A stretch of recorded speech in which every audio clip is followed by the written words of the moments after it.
continuar trabalhando Atos. Acho que está sendo muito interessante vermos o nascer da igreja, o seu crescimento, o testemunho dos primeiros irmãos, quanto à firmeza, quanto à dedicação, que possamos estar aprendendo com isso e podermos fazer o nosso papel também. Nós estamos ainda dentro de um contexto em Jerusalém.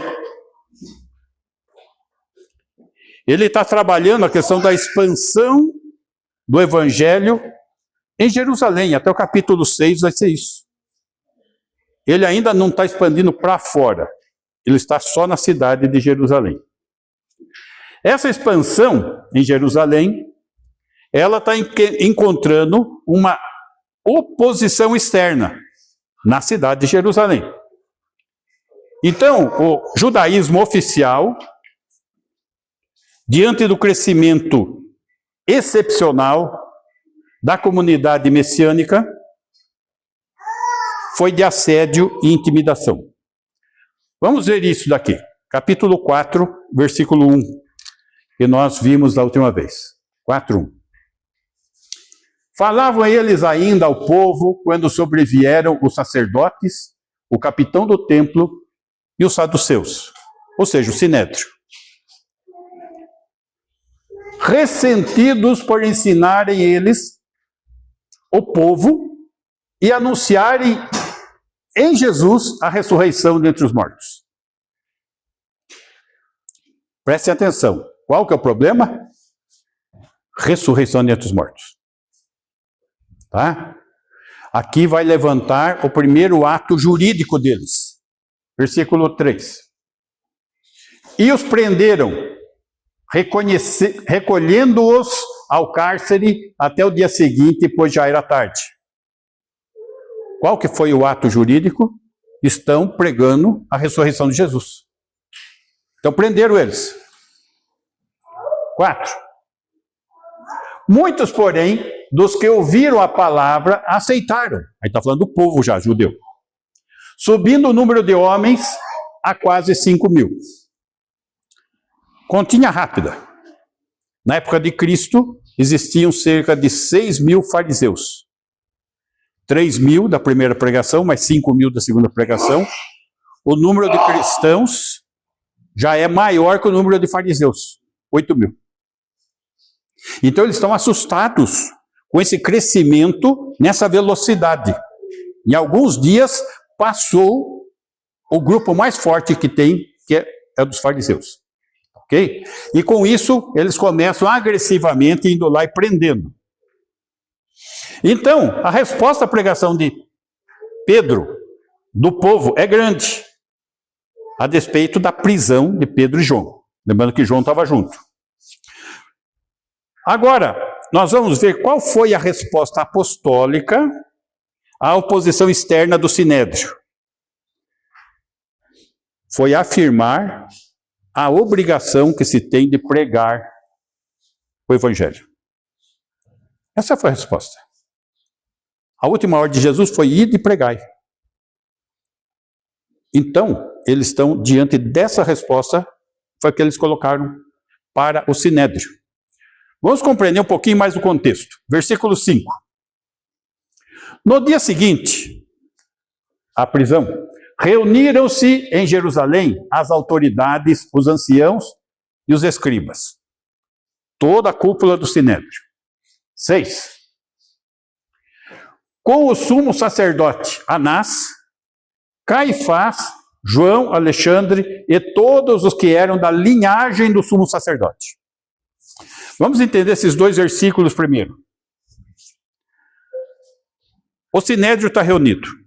O que eles estão querendo fazer? Pôr um ponto final nos perturbadores, os apóstolos.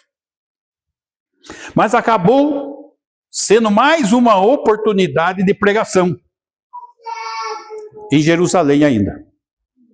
Agora vamos entender quem são essas pessoas. Anás foi o sumo sacerdote a quem Jesus foi levado quando foi preso. Caifás, ele é o genro de Anás. E foi ele que presidiu o julgamento de Jesus.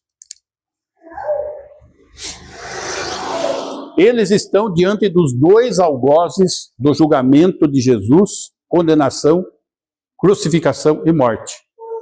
Mas eles não conseguiram conter a ressurreição. Esse é o contexto. João e Alexandre, apareceu aqui o João e Alexandre, deve ser dois laranjas, porque não se fala mais nada na Bíblia a respeito deles. E a linhagem do sumo sacerdote, Anás, a família dele. Então, nós estamos dentro desse contexto aonde dias antes tinham condenado Jesus. E eles estão fazendo uma ação severa, mostrando força, chega lá, já chega prendendo. Muito bem, versículo 7. E pondo-os perante eles, os arguíram. Então, Pedro e João, que são colocados diante do sinédrio, com que poder ou em que nome de quem fizestes isto? Essa é a pergunta que eles estão fazendo para Pedro e João. Qual que era o objeto? Aqui é um inquérito, gente, por isso que eu falei que é um termo legal. Estão diante de um inquérito. Nesse inquérito, colocou-se o objeto do inquérito. O milagre. Curou um coxo, um paralítico. Esse é o inquérito. Uma vez que o objeto da prisão tenha sido o quê? A pregação da ressurreição. Note, existem dois objetos do inquérito. O milagre e a ressurreição de Jesus. Embora essas duas coisas caminhem juntas. Porque após a ressurreição de Jesus, o Senhor capacita para dar continuidade às 12 testemunhas, os apóstolos. E eles recebem poder necessário para serem testemunhas. Recebem a promessa do Espírito Santo. E eles estão diante das mesmas autoridades que condenaram Jesus, autoridades que têm o poder na mão,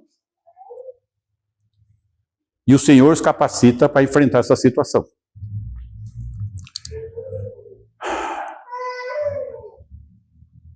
Lucas, capítulo 12, versículo 11. Lembrando que quem escreveu Atos foi Lucas. Então nós temos mais uma informação aí já no Evangelho de Lucas.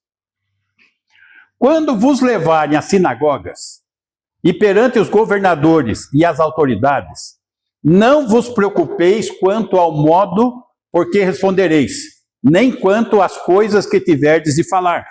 Versículo 12. Porque o Espírito Santo vos ensinará, naquela mesma hora, as coisas que deveis dizer.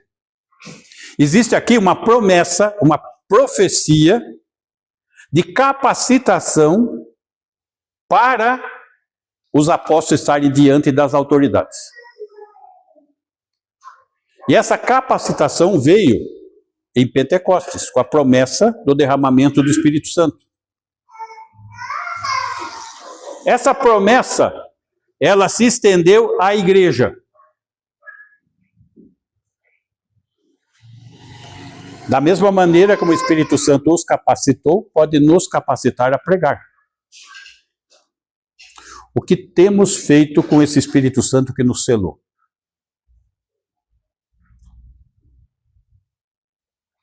Estamos percebendo quanto precisamos de mais ousadia?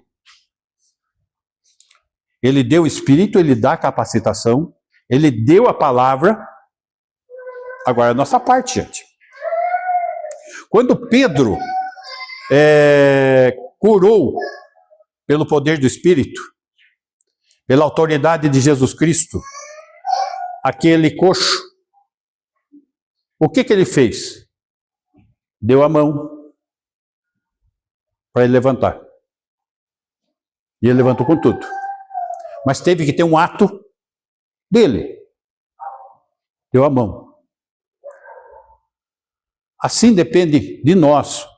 A ação, a atitude, a parte humana depende de nós.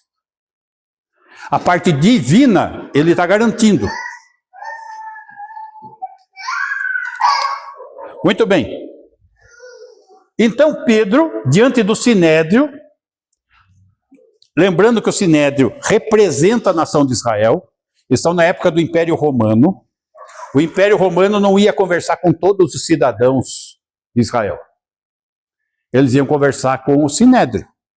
O Sinédrio que tinha autoridade religiosa e também política diante do Império Romano.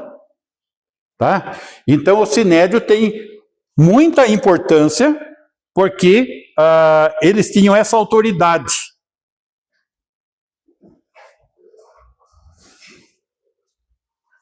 E eles contestam a declaração de cura. Voltando lá no nosso texto, Atos, capítulo 4, versículo 12. E não há salvação em nenhum outro, porque abaixo do céu não existe nenhum outro nome dado entre os homens pelo qual importa que sejamos salvos. Pelo qual importa que sejamos salvos? Foi o mesmo termo que foi usado lá com o paralítico com relação à cura, para ele ser curado. Fazendo uma relação direta entre a cura e a salvação. Se nós olharmos, quando nós fomos salvos, nós fomos curados de uma enfermidade mortal, pecado. Da condenação do pecado. Então existe uma relação direta entre as duas coisas. Alguns se perdem nessa informação. Eu não anotei um texto, mas me veio à mente agora. Isaías 53, 4.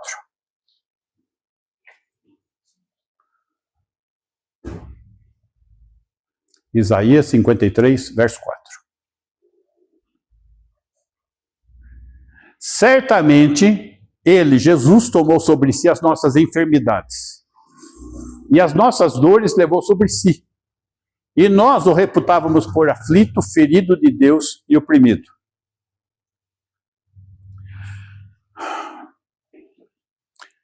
De que enfermidade o texto está falando aqui? Depende de você enxergar a ação da cruz. A cruz de Cristo, ela tem um papel olhando para o passado.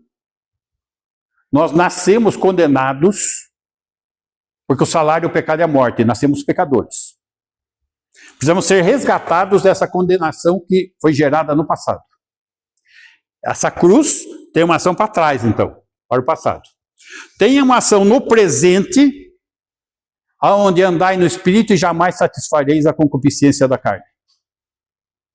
E tem uma ação no futuro, aonde Deus promete um arrebatamento e um corpo glorificado, aonde o pecado não tem mais espaço e ação. Lá, esse corpo glorificado não está mais dependente de enfermidade. A palavra enfermidade aqui é enfermidade mesmo. Tá? Então, nós precisamos compreender qual que é a ação da cruz de Cristo. E olharmos para os ritos do Antigo Testamento, que são sombra da obra de Cristo. Jesus tomou sobre si as nossas enfermidades. Lá no Antigo Testamento, no tabernáculo, o sumo sacerdote sacrificava um bode em favor do seu pecado. Este sacrifício para ele poder entrar no Santos dos Santos. Então esse bode tomou sobre si a enfermidade dele, do sumo sacerdote, o pecado. E as nossas dores levou sobre si. Aqui, então tem o bode expiatório, que tomou sobre si, e tem o bode emissário, que levou sobre si. Então, o bode emissário era onde era confessado os pecados, e ele era solto no deserto, e lá ficava até morrer, levando sobre si os pecados da nação. Então tem um bode expiatório e um bode emissário. Só para os irmãos entenderem essa questão de enfermidade. Existe um vínculo, sim, com a salvação. E com o sacrifício, com a obra de Cristo e tudo mais. Muito bem. Vamos seguir um pouquinho mais o tema. Então,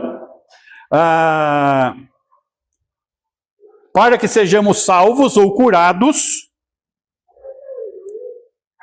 e essa ação de cura deve ser atribuída ao Senhor Jesus Cristo, à autoridade de Cristo. Foi em nome de Cristo que eles fizeram. Então, voltando lá, Atos 4, versículo 8. Então Pedro, cheio do Espírito Santo, lhes disse: autoridades do povo e anciãos.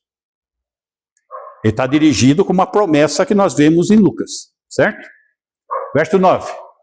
Visto que hoje somos interrogados a propósito do benefício feito a um homem enfermo e do modo por que foi curado. Então, o inquérito colocava a questão da cura. Ele está respondendo aqui. Tá? O inquérito da prisão dele. 10. Tomai conhecimento, vós todos e todo o povo de Israel, de que em nome de Jesus Cristo, o Nazareno, a quem vós crucificastes, e a quem Deus ressuscitou dentre os mortos, que é a segunda acusação do inquérito, a ressurreição. Sim, é em seu nome é que este está curado perante vós. Então ele respondeu as duas questões do inquérito na obra e autoridade de Cristo. Vamos lembrar que estão diante das autoridades que os prenderam e estão agora querendo proibir que eles preguem. Muito bem. Então, versículo 11. Este Jesus é pedra rejeitada por vós, as autoridades, os construtores, a qual se tornou a pedra angular. Aqui, o que Pedro está fazendo? Ele está citando um salmo messiânico, um salmo profético. Salmo 118, versículo 22. Salmo 118, versículo 22.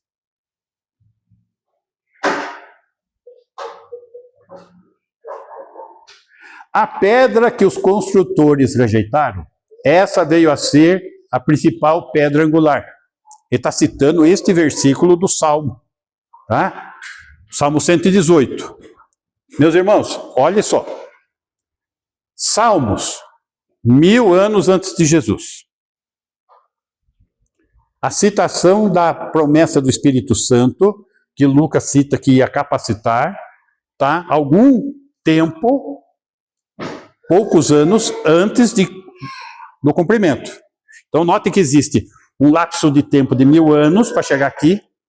Só que nesses 1000 anos está previsto o quê? O comportamento das autoridades de Israel.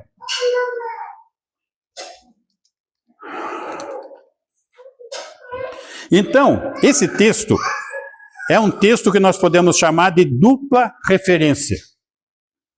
Por que dupla referência? Existe primeiro uma referência histórica quanto àquele momento.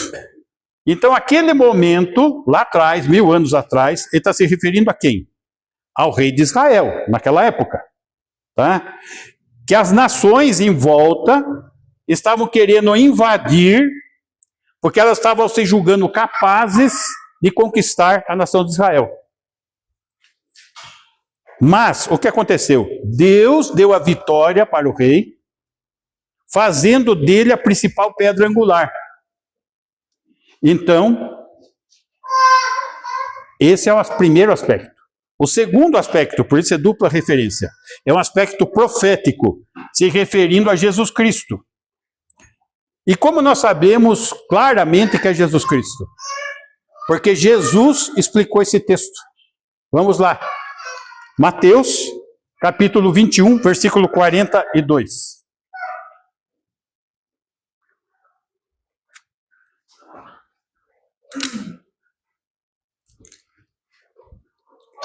Perguntou-lhes Jesus: nunca lestes nas Escrituras a pedra que os construtores rejeitaram? Essa veio a ser a principal pedra angular. Isto procede do Senhor e é maravilhoso aos nossos olhos?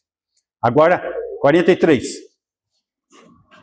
Portanto vos digo que o reino de Deus vos será tirado. O reino de Deus vai se tirar de quem? De Israel. E será entregue a um povo que lhe produza os respectivos frutos. Eu e você, a igreja. A tarefa da pregação, do estabelecimento da fé em Cristo Jesus, o Messias, é papel de quem hoje? E quem é a igreja? Nós. 44.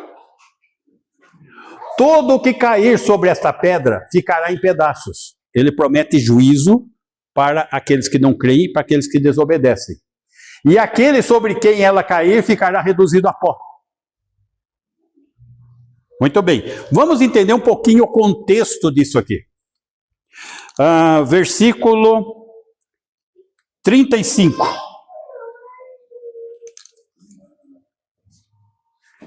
Vai no 34, por favor.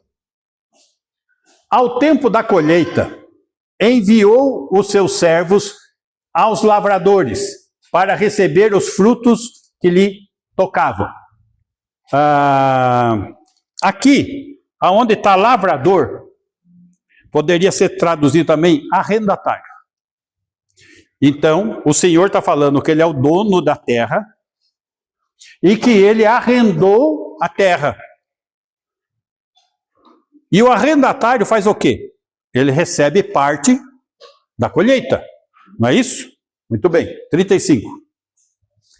E os lavradores, agarrando os servos, espancaram a um, mataram a outro e a outro apedrejaram.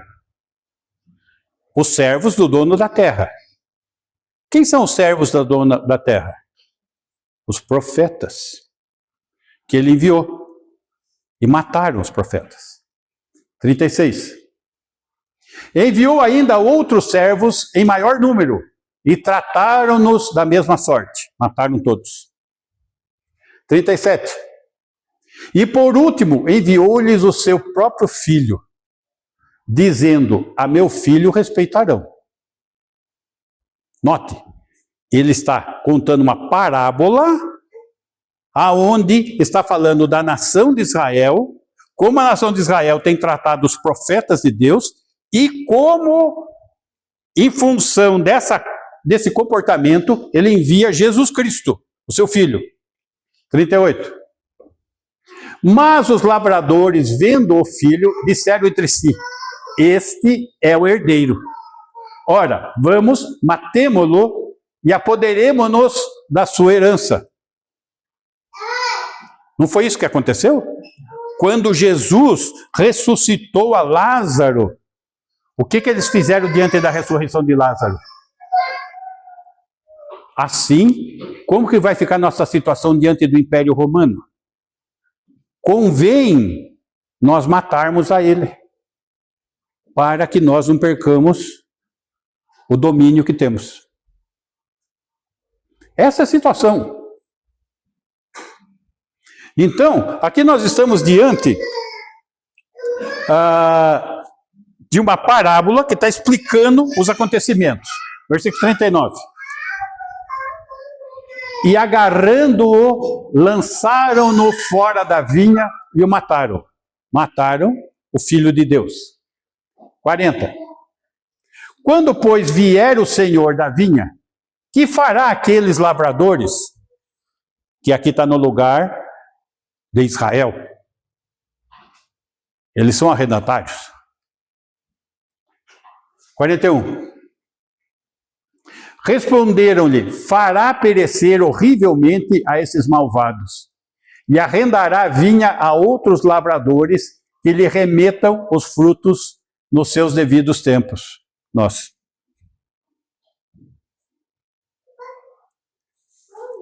A lavoura, a terra foi tirada deles e foi passada para nós. Nós temos a boa semente. Temos que trabalhar, gente.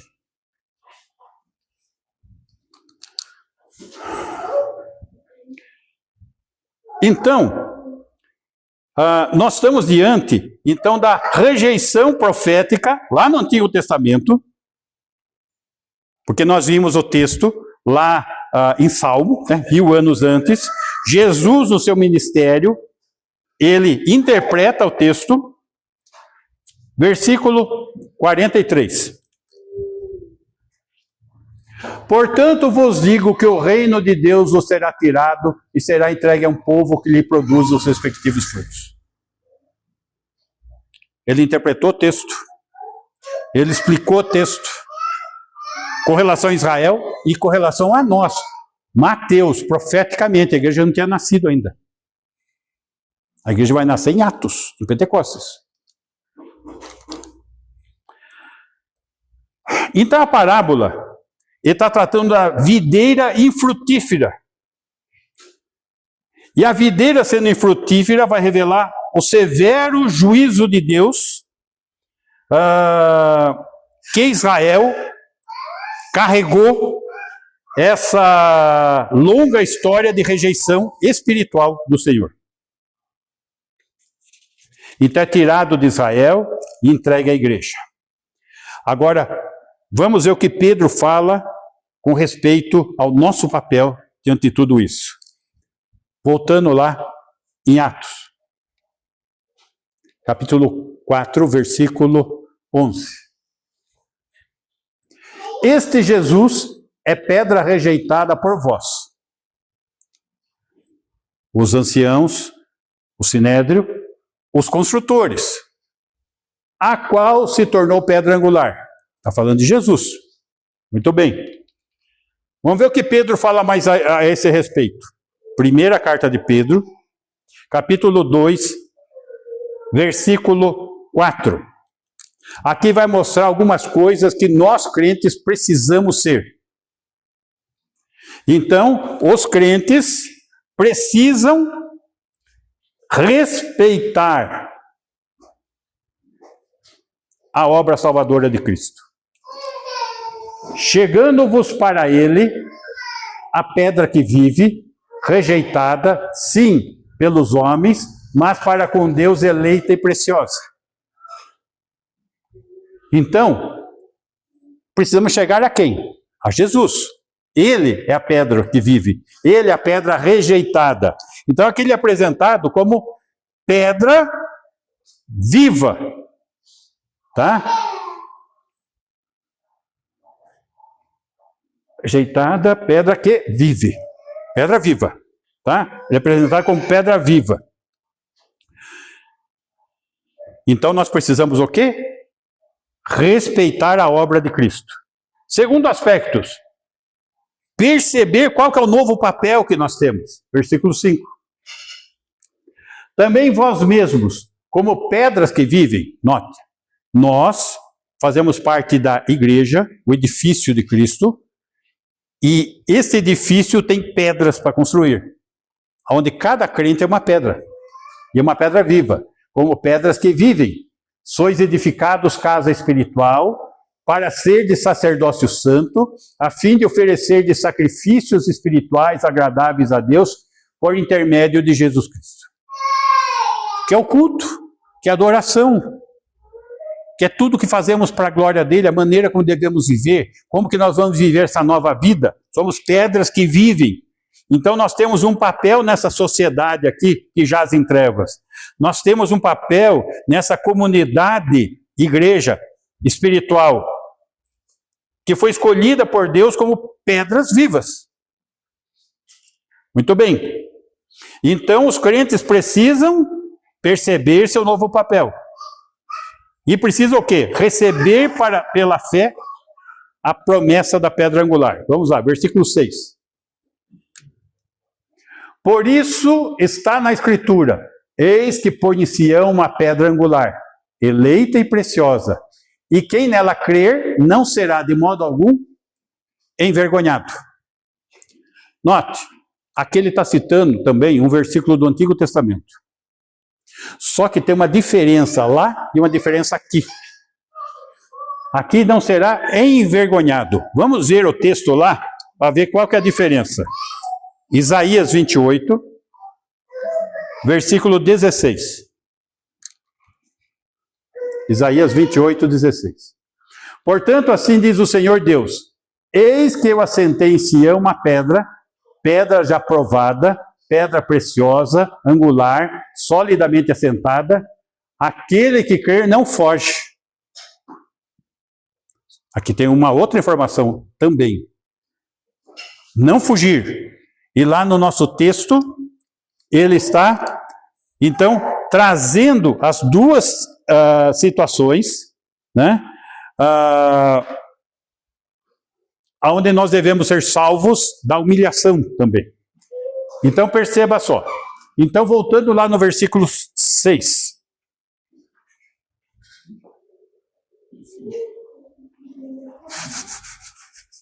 Atos 4, 6. Com o sumo sacerdote Anás... é isso mesmo. Não. Falei errado. 1 Pedro. 1 Pedro, capítulo 2, versículo 6. Por isso está na Escritura: eis que põe em Sião uma pedra angular, eleita e preciosa, e quem nela crer não será de modo algum envergonhado. Não irá fugir. Envergonhado. Então aqui nós temos que somar as duas informações. Ou seja, nós como igreja precisamos receber pela fé a promessa da pedra angular, Jesus Cristo, de sermos salvos da humilhação frustrante, não tendo motivos para fugir.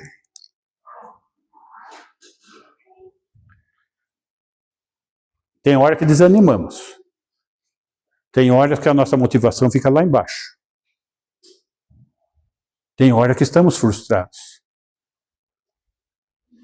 E dá aquele sentimento de desistir. Só que existe uma promessa aqui.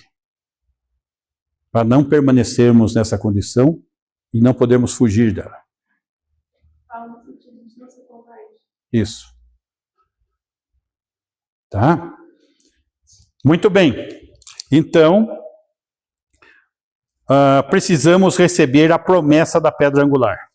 Versículo 7. Para vós outros, portanto, os que credes, é a preciosidade, mas para os descrentes, a pedra que os construtores rejeitaram, essa veio a ser a principal pedra angular. Ele está citando o texto que nós estamos estudando lá em Atos, e que está citado lá no Salmo. Notem. Só que aqui a igreja já está. Pedro já tem a igreja. Atos, a igreja nasceu. Aqui ela já está caminhando. Então, percebam o que está acontecendo. Precisamos considerar o quê? Cristo, a pedra preciosa, preciosidade. E os descrentes? E os que consideram Cristo a pedra rejeitada? Vamos analisar primeiro do ponto de vista de Israel. O Senhor Jesus se apresentou na sua primeira vinda a Israel, e esses rejeitaram e o entregaram para ser crucificado. Ele fez sinais e prodígios, demonstrou que ele era o Messias, fez milagres, e eles rejeitaram. Pedro está jogando na cara deles isso, lá no nosso texto de Atos. Vocês o crucificaram, mas Deus o ressuscitou. E ele é a pedra, lá do Salmo 118, versículo 22. Ele é a pedra angular. É isso que ele está levantando. Um segundo aspecto está ligado a nós também. Versículo 8. e pedra de tropeço e rocha de ofensa. São estes os que tropeçam na palavra, sendo desobedientes, para o que também foram postos. Veja só. Então, essa profecia, que está no Antigo Testamento também, tá? Não se aplica apenas ao povo de Israel, mas a todo aquele que se recusa a crer em Jesus Cristo. A este Jesus se torna o quê? Pedra de tropeço. Vamos dar uma olhada nessa profecia. Isaías, capítulo 8, versículo 14. Isaías, 700 anos antes de Jesus. Ele vos será santuário, mas será pedra de tropeço e rocha de ofensa as duas casas de Israel. Né? Israel e Judá. Laço e armadilha aos moradores de Jerusalém. É o que está acontecendo. 15. Muitos dentre eles tropeçarão e cairão, serão quebrantados, enlaçados e presos. Uma maldição profética colocado àqueles que rejeitaram a pedra angular. Isso com relação a Israel. Mas o texto ele é mais abrangente que isso, no texto de 1 Pedro. Porque no texto de 1 Pedro, ele está falando a todo que rejeita Cristo, que rejeita a fé, que rejeita a obediência a Ele. Ele se torna pedra de tropeço. E não pedra angular, mas pedra de tropeço. Ou seja, ele está prometendo uma ação onde aquilo que poderia ter sido a salvação, pedra angular, se torna condenação ainda maior do que antes. Voltando ao nosso texto e concluindo. Atos, capítulo 4, versículo 12. E não há salvação em nenhum outro, porque abaixo do céu não existe nenhum outro nome, dado entre os homens, pelo qual importa que sejamos salvos. Não há salvação em nenhum outro. Aquele que não crer em Jesus como pedra angular, vai enfrentar Jesus como pedra de tropeço. E como pedra de tropeço, ele falou que vai reduzir a pó. Aqueles que não creram e desobedeceram a ele. Vocês percebem que a Bíblia, ela apresenta duas coisas. A salvação em Jesus, para os que creem. E a condenação eterna do inferno para todo que não crê. A mesma Bíblia, a mesma palavra, apresenta salvação e condenação. Isso mostra que devemos levar mais a sério a oportunidade, o privilégio de servir ao Senhor Jesus e a condenação que aguarda aqueles que permanecem em rebelião. Essa é a realidade. É isso que Pedro está colocando lá para o Sinédrio. E depois, na sua carta, está colocando para toda a igreja. Então, estamos diante disso. Precisamos crer na pedra angular Jesus Cristo, depender dele, nos orientarmos por ele. Tudo que ele precisa fazer por nós está feito. Ele morreu, ele ressuscitou, ele enviou seu Espírito Santo. O restante que está faltando agora depende de nós, de cada um de nós. Que o Senhor nos ajude. Amém? Ok. Vamos ficar em pé, vamos orar?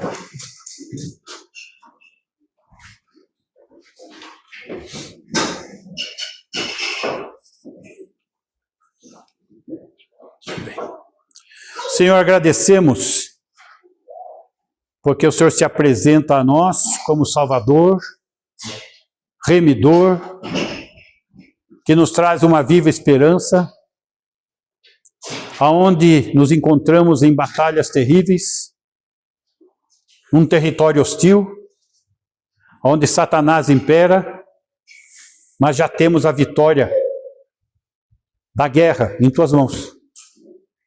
O Senhor é mais que vencedor, e em ti temos todo o poder necessário para sermos aqueles soldados que enfrentam as batalhas espirituais desse mundo. Grato, Senhor, pelo privilégio de te servir, da capacitação que o Senhor nos dá, pelo grande amor com que nos amou, que possamos refletir isso pelos frutos do Espírito e pelo agir poderoso do teu Espírito em fé na tua palavra.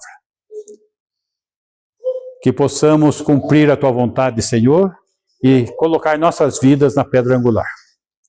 Assim oramos no nome de Jesus. Amém. Que o amor de Deus, o Pai, amor demonstrado na entrega do seu Filho, o Senhor Jesus Cristo, que tem derramado superabundante graça, Senhor, sobre as nossas vidas a cada dia, e tem se feito presente em nós, na pessoa de Deus, o Espírito Santo, e tem nos consolado, tem nos ensinado, e tem nos guardado até o dia de estarmos contigo. Que assim seja com a tua igreja hoje e sempre. Amém. Ok, irmãos?